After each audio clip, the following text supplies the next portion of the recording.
So I see a lot of videos floating around on the internet from hype channels out there telling you to rapidly move across to open source because the government has taken away everything from you.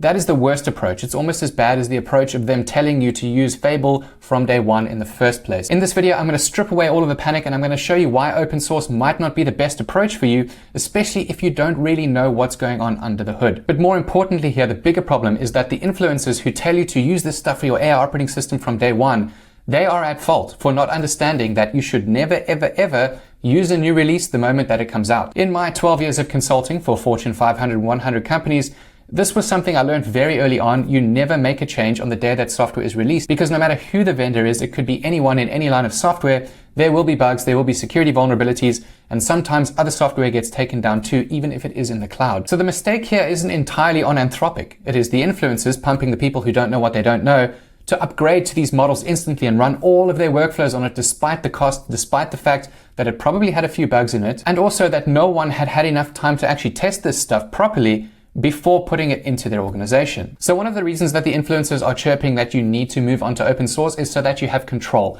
But nobody really defines what control is. To me, it's four things. We have availability, we have data, we have cost, and we have behavior. And with these different forms of control come different responsibilities for you, the end user, because now you're going to be in charge of everything that you see inside of these lanes. If we look at what control is between availability, data, cost, and behavior, what actually happened with this whole scenario is an availability problem, which is absolutely nothing new. Anthropic goes down all the time, so does Codex, so does every model and every piece of software out there that runs on the cloud. So if YouTube influencers are now saying that in order for us to gain back our availability, we need to self-host everything and own the model ourselves. Cool, but what you're really telling your audience is that they are now in charge of maintaining, updating, taking care of the security and all of the other things that come on board with that. You're also telling them to self-host it. Where? In their living room. Do they have a UPS? What if there's a power failure? What happens if their house burns down? What happens if their cat knocks it off the table? Stupid things like that happen all the time. What happens if a hard drive fails, but you told them to get a Mac Mini because it's powerful enough? Well, now they can't even open the thing up to change the hard drive if they wanted to. The point I'm trying to make here is that you absolutely shouldn't be telling a non-technical audience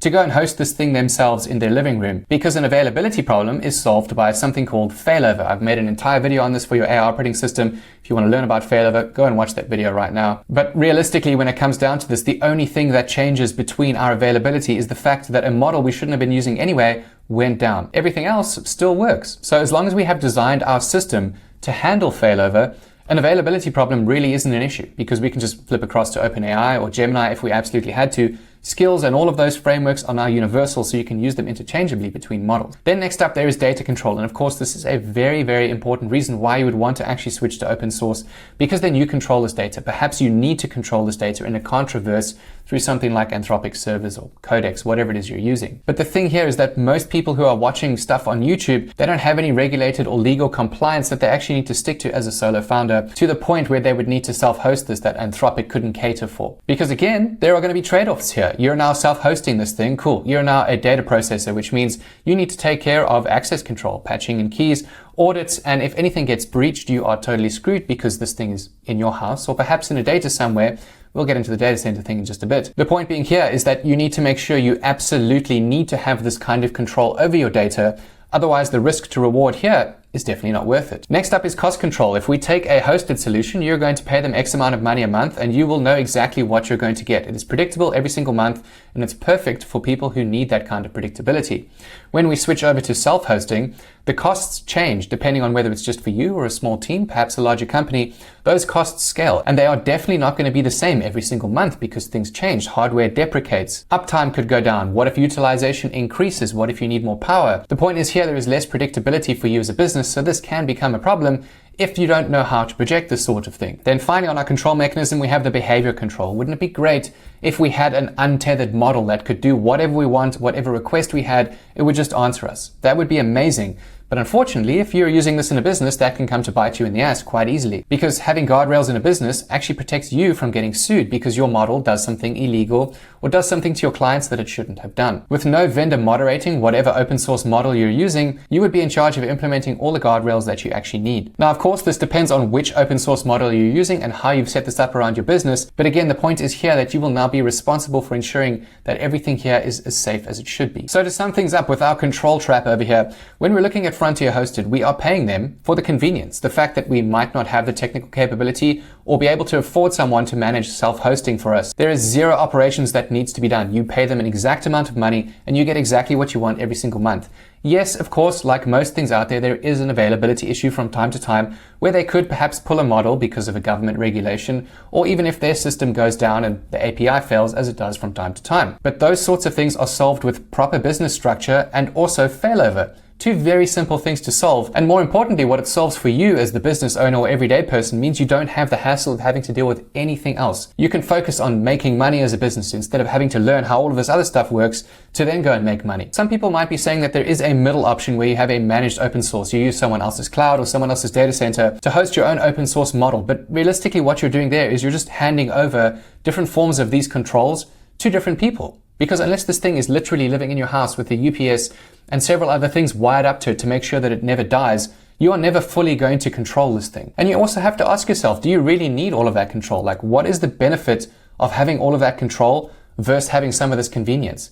Because most of the time, having all of that control and self-hosting something is actually far more of a headache for you because you are holding this giant bag of responsibility when you just haven't paused for a second and weighed the differences between each of these models and which one would actually work for you. I do think eventually we're going to get to a point where having an open source model for everyone in their living room could definitely be a solution, but I don't think that time is now, especially if you're in a business. Don't ever make panic moves. What you really need are rules for your business to live by so that when you're working through whatever it is that you're doing in the AI landscape at the moment, you know that you have these rules to follow and you're not going to fall into some kind of trap. So with these 6 simple rules, it's way easier for you to manage things like this happening because you've built your system around the fact that systems can fail or governments can take things down. The first thing being wait for the patches. Never ever rush into something a new release.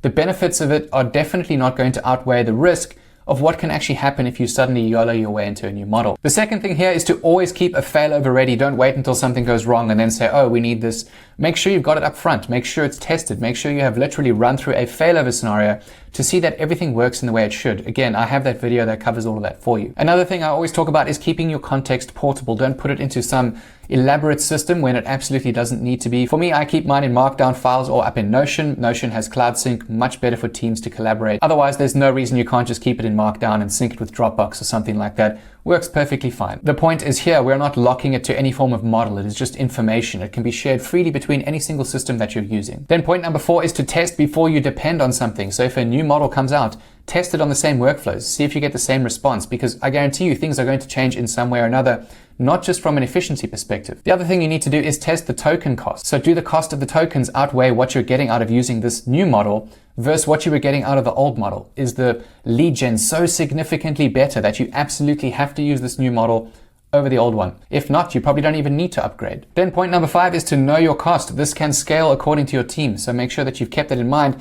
The workflows that you're running and the models that they run on, they need to be able to keep up to your subscription tier. You don't just want to go and use the most powerful thing that ultimately ends up running on some form of API instead, because then your costs are going to spiral out of control. And then finally on here, for me, open source is a break in case of emergency kind of situation. I don't need these other forms of control. I want to have everything done for me because I just want to focus on money.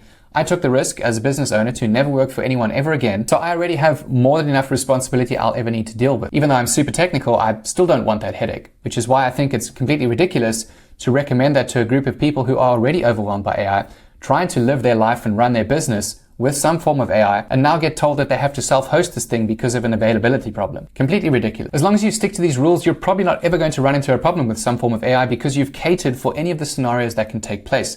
Of course, a whole bunch of other things can happen that I talk about on this channel, like security breaches and various other things. So I will link a few videos that are helpful down below, and you can watch those next.